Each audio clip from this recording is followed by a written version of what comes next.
தனிமையும் போதைப் பொருளும். இன்னைக்கு நம்ம பேச போற ஸ்பிரிச்சுவல் சைக்காலஜியான ஒரு டாபிக். உலகத்திலேயே ரொம்ப மோசமான ஒரு நிலை தனிமையா இல்ல போதைப் பொருளா? போதைப் பொருள் தான்ப்பா, அதுல எந்த மாற்று கருத்தும் கிடையாது. உலகத்துல இருக்கக்கூடிய அத்தனை சமூக ஆர்வலர்களும் சரி, குடும்பத்தை சார்ந்தவங்களும் சரி, அண்ட் இந்த உலகத்துல இருக்கக்கூடிய அத்தனை பேரும் ஏத்துக்கிற ஒண்ணு. அண்ட் தனிமைன்ற ஒரு கான்செப்டை ரொம்ப சிம்பிளா ஸ்பிரிச்சுவலா என்ன சொல்லுவாங்க அப்படின்றதுக்குள்ளேயும் சைக்காலஜிக்கலா என்ன சொல்லுவாங்க அப்படின்றது ரெண்டுத்துக்குள்ளேயும் கொண்டு வந்து சேர்த்தோம் அப்படின்னா, கூட்டத்தில் தான் தனித்திருக்கும் கொடுமை தனிமை. அது தன் சிந்தையாலா இல்ல சமூகத்தின் அழுத்தத்தாலா அப்படின்ற கேள்விகள்லாம் எழுப்புறது குழப்பம்தான். ஏன்னா எப்பவுமே நம்ம என்ன பண்ணிடுவோம்னா தன்னம்பிக்கையா பேசிதான் ஆகணும். தனிமை அப்படிங்கிறது நிச்சயமா சமூகம் சார்ந்தது இல்லை, நம்ம தான் வந்து சமூகத்தோட சேர்ந்து உறவாடிக்கணும் அப்படின்னு சொல்லிட்டு அவங்களுக்கு ஒரு பாசிட்டிவான ஒரு முயற்சியை கொடுக்கறதுக்கு ட்ரை பண்ணுவோம். இது ரொம்ப நாளா கேட்டு கேட்டு பழகிட்டதுனாலயும் என்னமோ தெரியல, எல்லாருக்கும் அந்த தனிமைன்ற ஒரு ஃபீலை வந்து உணரணும், தனிமைன்ற ஒரு ஃபீலை விட்டுட்டு வெளியில போய் கலந்து எல்லாரோடையும் சேர்ந்து சந்தோஷமா இருக்கணும்ன்ற அந்த எண்ணமே விட்டு போச்சு. ஏன்னா அறிவுரைகள் என்னைக்குமே வந்து பாத்தீங்கன்னா ஒரு டைம் பாஸ் தான். யாருமே இந்த உலகத்துல அறிவுரைகளால திருந்துறது இல்ல, மோட்டிவேஷனான ஒரு வார்த்தைகளால தான் திருந்துவாங்க. எப்ப நம்ம வாழ்க்கையில சரியான வார்த்தைகளை சரியான நேரத்துல சரியான இடத்துல நம்ம கேட்கிறோமோ அன்னைக்கு நம்ம வாழ்க்கை மாறிடும். அது பேர் அறிவுரை கிடையாது, வாழ்க்கையினுடைய சரியான வார்த்தைகள். சரி, இப்ப இந்த போதைப் பொருளுக்குள்ள வந்துட்டோம் அப்படின்னா முதல்ல இந்த அப்ப முழுச இதை முடிச்சிரும், நம்ம தனிமையை முடிச்சிரும். அப்ப தனிமை அப்படிங்கிறது ரெண்டுமே எந்த இடத்துல வந்து நிக்குது அப்படின்னா, ஆக சிறந்த படைப்புகளை உருவாக்குற சிறந்த சிந்தனையாளர்கள் உருவாகிற ஒரு இடம் தனிமை.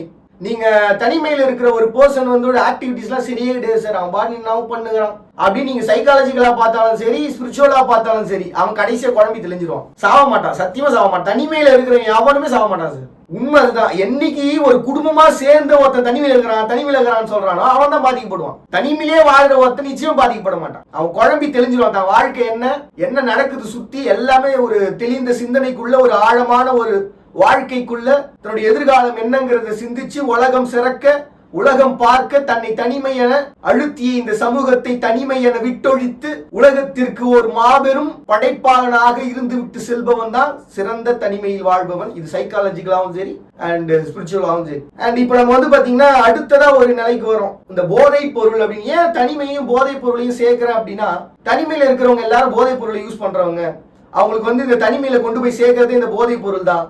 போதைப் பொருள் தான் தனிமையில் இருக்கிற ஒருத்தரை சிந்திக்க விடாம அழிச்சிருது அப்படின்ட்டு. பட் இப்ப நம்ம போதைப் பொருளை ரெண்டு வகையா பிரிக்கணும். உருவாக்கப்படுகிற ஒண்ணு, விளைவிக்கப்படுகிற ஒண்ணு. ரெண்டுத்துக்குமே வித்தியாசம் இருக்குது. உருவாக்கப்படுகிற ஒண்ணு இந்த உலகத்துல போதைப் பொருள் எதெல்லாம் சொல்லுவீங்க, எதெல்லாம் மனுஷன் பேக்கிங் சொல்லிருக்கிறானோ அது எல்லாமே போதைப் பொருள் தான். இல்லம்பீங்களா நீங்க? இல்லைன்னா இடுகை போடுது. மனுஷன் எல்லாத்துக்கும் பேக்கேஜிங் டேட்டு, பேக்கேஜிங் டைம் இதெல்லாம் போடுறதுக்காரமே அதுக்கப்புறம் அது விஷம் சார் அப்படின்ட்டு. என்னைக்கு நம்ம விவசாயம் பண்றோமோ அது எதுவுமே விஷம் கிடையாது, ஆனா அதுவுமே இப்ப விஷம் தான் அப்படின்னு சொல்லி நிறைய பேர் பேசுறாங்க. ஆனா உண்மை கிடையாதுங்க. அது நம்ம எப்பவுமே ஒரு இடத்துக்கு ஏற்ற மாதிரி தகவல் ஏத்துக்கிட்டதுனால ஒரு காலகட்டம் வரைக்கும் வேணா அது பிரச்சனையா இருந்திருக்கலாம். நிச்சயமா நம்மளுடைய மனசும் நம்மளுடைய சிந்தனையும் அக்செப்டன்ஸ்ன்ற ஒரு கான்செப்டுக்குள்ள வந்துட்டதுனால, எந்த கெமிக்கல் போட்டாலும் செரிச்சு தள்ளக்கூடிய ஒரு பாடி நம்ம கிட்ட வந்ததுனால நம்ம சிந்தை மட்டும்தான் ஒரு டிப்ரெஷனுக்குள்ள, ஒரு ஏக்கத்துக்குள்ள மாறி போகுது. இப்போ அது பிழை இல்லைன்னு ஏன் சொல்றேன்றதுக்கு முன்னாடி அது பிழையானதுக்கான காரணத்தை நான் முதல்ல சொல்லிடுறேன். எப்ப நம்ம வந்து விவசாயத்துல ஒரு கனிமங்களை சேர்த்து அதுல ஒரு பாதிப்பை சந்திக்கணும்னா ஏக்கம்ங்கிற ஒரு பாதிப்பை சந்திப்போம். இப்போ ஒரு செடியில பூ பூக்கிற, காய் காய்க்கிற ஒரு சின்ன ஒரு பழமா இருக்கட்டும், அதுக்கு உரத்தை போட்டா பெருசாயிடும் சார் அப்படின்னா, உண்மையை சொல்ல போனா அந்த காய்கனி அந்த கனிமத்துக்காக ஏங்க ஆரம்பிச்சிருது. இது போட்டா எனக்கு கொஞ்சம் நல்லா ஃப்ரெஷ்ஷா இருக்கும்பா. அந்த ஏக்கம் மனிதனுக்குள்ளேயே உருவாச்சுன்னா என்ன ஆகும்? ஆதரவை தேடி தேடி உள்ளுக்குள்ளேயே மனசுக்குள்ளேயே ஆதரவு தேடிப்பா. பக்கத்துல பேச வேண்டிய செடி, உணர்வுகளால பழக வேண்டிய செடி தனக்குள்ளேயே தேடி தன்னைத்தானே அறிய ஆரம்பிச்சிருது. அதனாலதான் பாத்தீங்கன்னா நீங்க உலகத்துல இருக்கக்கூடிய எல்லா செடிகளினுடைய தன்மை, இயற்கை ஒரு பெரிய பிளஸ் என்னன்னா, என்ன போட்டு வாட்டி வதைச்சாலும் தன் தன்மையை மாத்திக்காது. காலமோனா எடுத்துக்கும், விதியை வளைகிற மாதிரி காலத்தோட எடுத்துக்கும். ஆனா மறுபடியும் செடியோ பூவோ மரமோ தன் நிலைக்கு வந்து நின்றுடும். அப்படி ஒரு நிலைக்கு வந்து நிக்கிற ஒரு தன்மை தான் பாத்தீங்கன்னா ஞானியினுடைய நிலை. அதனாலதான் ஒரு ஆன்மம் கொண்ட ஒரு செடியா நீங்க இருக்கக்கூடிய அத்தனை செடிகளும் மாறிடுச்சு. இதுனா நீங்க வந்து இதை தன்னம்பிக்கையான வார்த்தையா ஸ்பிரிச்சுவலா பார்த்தாலும் சரி, இல்ல சைக்காலஜிக்கலா இஸ் ஃபேக்ட் அப்படின்னு சொல்லிட்டு ஒத்துக்கிட்டாலும் சரி, இல்ல இது ரெண்டுமே தப்பு தான், கனிமங்கள் யூஸ் பண்றது தப்பு தான் அப்படின்னா நம்மளுடைய மனசு இன்னும் ஏக்கத்துக்குள்ளேயே வாழ்ந்துகிட்டு அர்த்தம். நம்ம மீறி வரல, அதுக்குள்ளேயே இருக்கிறோம் அர்த்தம். இப்போ நம்ம அதுல இருந்து விடுபடுறதுக்கான ஒரு வழி என்னன்னு பார்த்தோம்னா, சைக்காலஜிக்கலா வழக்கம் போல நான் யாரு, என் வாழ்க்கை என்ன, என் இயல்பு என்ன, என் பிழை என்ன, என் குணம் என்ன, என்னுடைய எதிர்காலம் என்னன்னு கேட்டு அப்படியே வச்சிடலாம். சைக்காலஜிக்கலா பார்த்தா my mistakes, my my dream, my future, my happiness, my life, my nature, who am I அப்படின்னு சொல்லிட்டு ஒரு சிந்தனைக்குள்ள கொண்டு வந்து நிறுத்திடலாம். ஸோ இந்த மாதிரியான ஒரு சிந்தனைக்குள்ள வந்துட்டாலே நாமளும் மனுஷன் தானே, நாமளும் வந்து இந்த இயற்கையினுடைய ஒரு ஜீவராசி தான். எப்படி செடி தனத்தானே காத்துக்குதோ அதே மாதிரி மனுஷனும் தனத்தானே காத்துக்கிறான். என்ன ஒன்று அது கால அளவு நேரம் தேவைப்படுது, அமைதி தேவைப்படுது. அந்த அமைதி இல்லாததான் எல்லாம் ஏங்கி போய் ஒரு இடத்துலயும் வந்து சொல்றதுக்கோ பேசுறதுக்கோ ஆள் இல்லாம இருக்கிறதா தன்னைத்தானே உணர்ந்துக்கிட்டு யார்கிட்டயும் நம்ம போய் பேசிக்கிட்டு இருக்கோம். அவங்க கிட்ட நீங்க ஆறுதல் சொல்ல தேவையில்ல, அறிவுரை சொல்ல தேவையில்லை. அவங்க சொல்றதை கேட்டா போதும், அவங்க மனசு நிம்மதி அடைஞ்சிடும், ஆறுதல் அடைஞ்சிடும், வாழ்க்கை போதுன்ற நிம்மதிக்குள்ள போய் சேர்ந்துருவாங்க.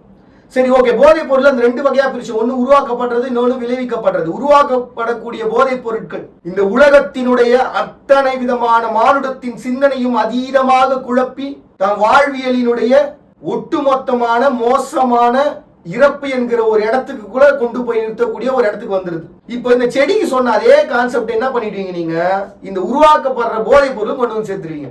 அதுவும் கனிமந்தா, இதுவும் கனிமந்தா, அப்ப இதையும் போட்டு எல்லாமே. நான் சொன்ன செடிங்களுக்கு மனுஷன் இன்னும் ஏக்கத்தையே தீக்கல, அப்புறம் எங்கிட்டு போதை பொருள் தீக்க முடியும்? நீ முதல்ல ஏக்கத்தை தீர்த்து ஒரு ஞானியா மாறு செடி மாதிரி, அதுக்கப்புறம் நீ போதை பொருளை தீர்த்து போதை பொருளால ஒரு பாதிப்பு இல்லப்பா அப்படின்னு சொல்லி ஜாலியா ஜங்கி டான்ஸ் ஆடலாம். அண்ட் இந்த பக்கம் பாத்தீங்கன்னா நம்ம சைக்காலஜிக்கலா பார்க்கும் அண்ட் ஸ்பிரிச்சுவலா பார்க்கும்போது விளைவிக்கக்கூடிய போதைப் பொருட்கள் நம்ம விளைவிக்கிறோம் அப்படின்னா அது எப்படி போதைப் பொருள் ஆகும் சார்? சார் கசகசா இந்தியால நம்ம வீட்டுல யூஸ் பண்ற பொருள் சார். நீங்க ஃபாரின்ல வேற நாட்டுக்கு எடுத்துட்டு போனீங்கன்னா போலீஸ்காரங்க வந்து அப்படியே லபுக்குன்னு தூக்கி போயிடுவாங்க சார். வித்தியாசம் இருக்குல்ல, காரணம் இருக்குல்ல. சோ இந்த காரணம்ங்கிறது எப்படிப்பட்டதுன்னா அவரவர்களின் தேவைக்கேற்ப, அவரவர்களின் வாழ்வியலுக்கு ஏற்ப, அவரவர்களின் நிலைக்கேற்ப, அவரவர்களின் தன்மைக்கேற்ப உருவாக்கப்படுகிற உலகத்தின் விளைபொருட்கள். அவ்வளவுதான். என்னைக்கு பூமியில போட்டு நம்ம செடி ஆக்குறோமோ அன்னைக்கு அது போதைப் பொருள் கிடையாது. லைசன்ஸ் வேணா கொடுக்காம இருக்கலாம் சார். சார் நாங்க ஏத்துக்க மாட்டோம் சார், இதெல்லாம் எந்த தப்பா யூஸ் பண்றாங்க சார். இங்க யூஸ் பண்ற நீங்க இந்த ஆற்காடு ஆரணி தாண்டி போற இடங்கள்லாம் பாத்தீங்கன்னா பாக்கு மர தோட்டம்லாம் இருக்கும். அங்க உருவாகக்கூடிய அந்த பாக்கு இலைங்க மொத்தமும் பாத்தீங்கன்னா ஃபாரினுக்கு எக்ஸ்போர்ட் பண்ணுவோம். நம்ம அதை சிகார்னு வாங்கி யூஸ் பண்ணிருப்போம். நம்ம வீட்டுல வந்து கள்ளிப்பாக்குன்னு ஒண்ணு ஆயா உட்காந்து குத்தி இருந்தது ஒரு காலத்துல. எவ்வளவு வயசாகும், ஆனா பல்லு இருக்கும். பல்லே இல்லைனாலும் ஈர்ல போட்டு மெல்லும் சார். அது அவ்வளவு வலிமை எப்படி ஈருக்கு வந்துச்சு? அது வந்து புகழுக்காக சொல்லிக்கிறதா வச்சுப்போமே. ஈருக்கான வலிமை பல்லு வந்து போனாலும் வந்து இது பண்றது. அப்ப பார்க்க வந்து நான் வந்து தூக்கி வச்சு பேசுறேன், விளைக்கக்கூடிய போதைப் பொருளை தூக்கி வச்சு பேசுறேன். நாட்டுக்கு இடத்துக்கு அந்த தன்மைக்கு ஏற்ற மாதிரி தப்புனா தப்பு தான், அது ஒன்றும் பண்ண முடியாது. அது கூடி குழாவி சேர்ந்து எடுக்கக்கூடிய ஒரு முடிவு. அந்த முடிவு சரியான ஒரு முடிவான்றது நம்ம அடுத்த இடத்துக்கு வருவோம். இப்ப இந்த இடத்துல வச்சுப்போம் விளைவிக்கக்கூடிய போதைப் பொருள், உருவாக்கக்கூடிய போதைப் பொருள். இப்ப இந்த உருவாக்கக்கூடிய போதைப் பொருள் நிச்சயமா அதை ஏத்துக்கிற தன்மையில நம்ம இல்ல. நம்ம மனம் நிச்சயமா ஒரு குழப்பத்துக்குள்ள நம்ம உடலினுடைய உறுப்புகள் எங்க இருக்குன்றது தெரியாத அளவுக்கு பாதிப்பை ஏற்படுது. ஒண்ணுல சரக்கு போட்டு பார்த்தா நிம்மதியா தூங்குற சார். உடம்புல எங்க வந்து உறுப்பு இருக்குன்னு சொல்லி சிந்தைக்கு நீங்க தெரிய வைக்கலன்னா அது என்ன ஆகும்? நிம்மதியா பத்துறோம் அப்பாடான்னு. இதுதான் எல்லா பொருளும்.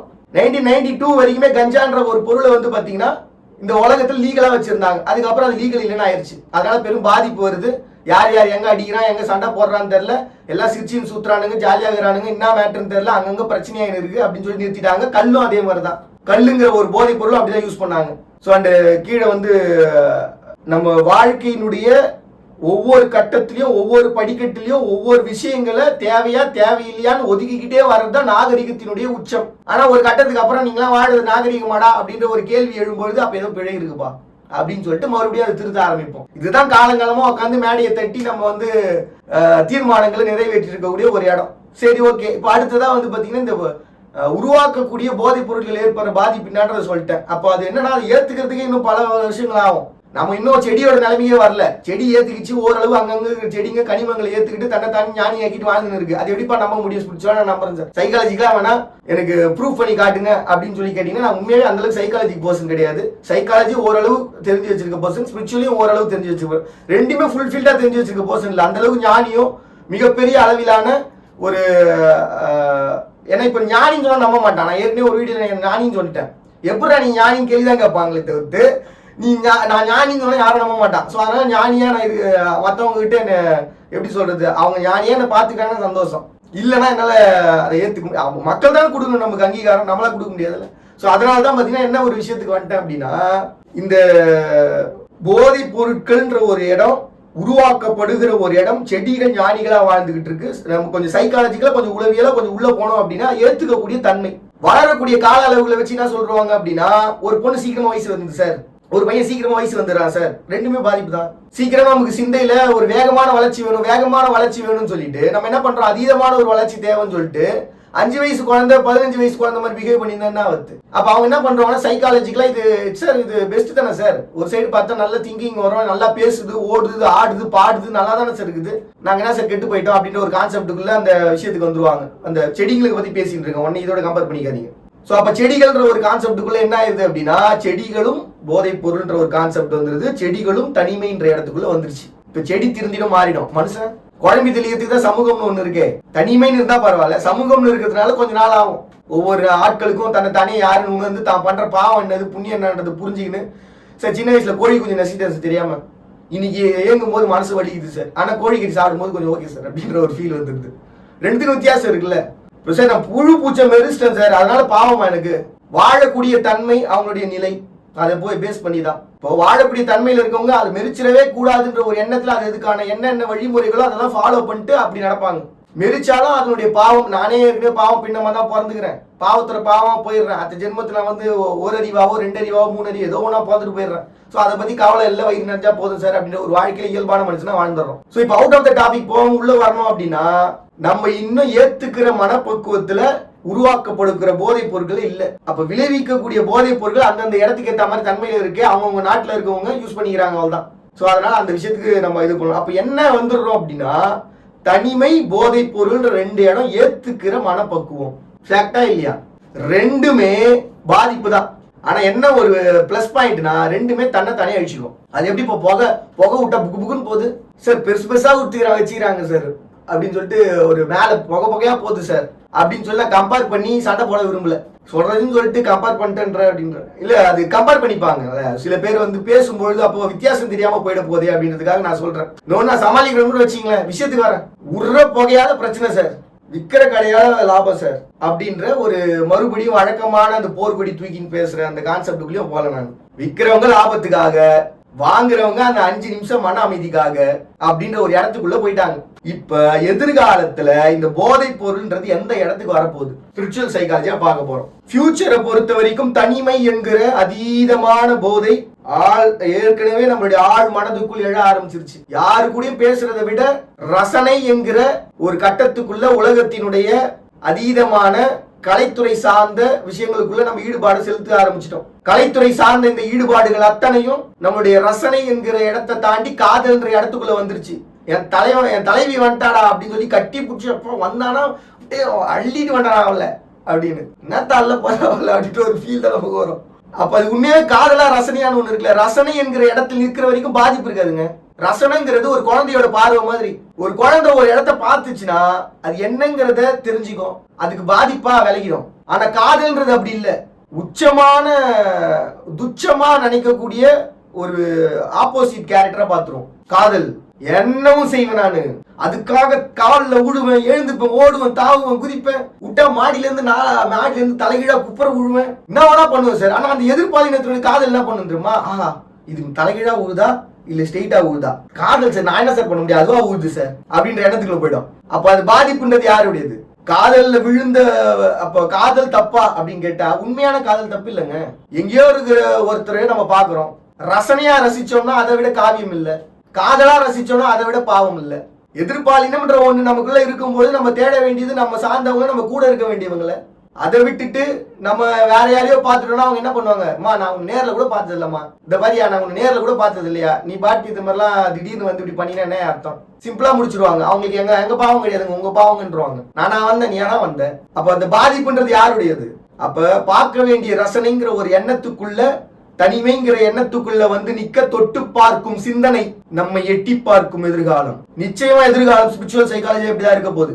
நம்ம எவ்வளவுதான் வந்து இந்த உலகத்தை, ஏன் தெரியுங்களா, இந்த உலகம் அழியணும்னா ஒரே விஷயம் தாங்க, உலகமா சுக்குநூறானாதான் உண்டு. உலகத்தினுடைய நிலம் தீ நீர் வலி விசும்புங்கிற இந்த 5 கலப்பம் வந்து என்னைக்குமே பிறழுமே தவிர்த்து உருக்குலையுமே தவிர்த்து பெருசா வந்து பாதிப்புகள் சந்திச்சு மறுபடியும் மீண்டு எழும். ஆனாதான் பாத்தீங்கன்னா நம்ம தலைவன் ஒரு பாட்டு, அது மோஸ்ட்லி யாரையும் தலைவர்னு சொல்றது இல்லை, இருந்தாலும் நான் என்னுடைய ரசனை கொண்டு ரசிச்சதுல ஒரு பூ போல இருந்த ஒரு வாக்கியம்னா, எத்தனை கோடி கண்ணீர் பூமி மீது வீழ்ந்திருக்கும், அத்தனை கண்ட பிறகும் பூ பூக்கும். அப்படிதான் இந்த உலகம்.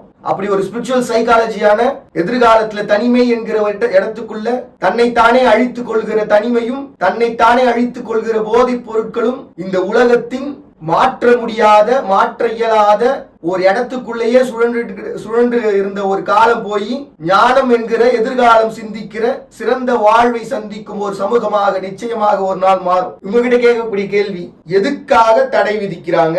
பிறர் வாழவா, தன்னைத்தானே அழித்துக் கொள்ளவா? மறுபடியும் இதே போல ஒரு அழகிய தன்னை சந்திக்கிறார். அவங்க பாட்டி நீங்க பார்த்துட்டு இருக்கீங்க. நிகழ்ச்சி I am not a celebrity.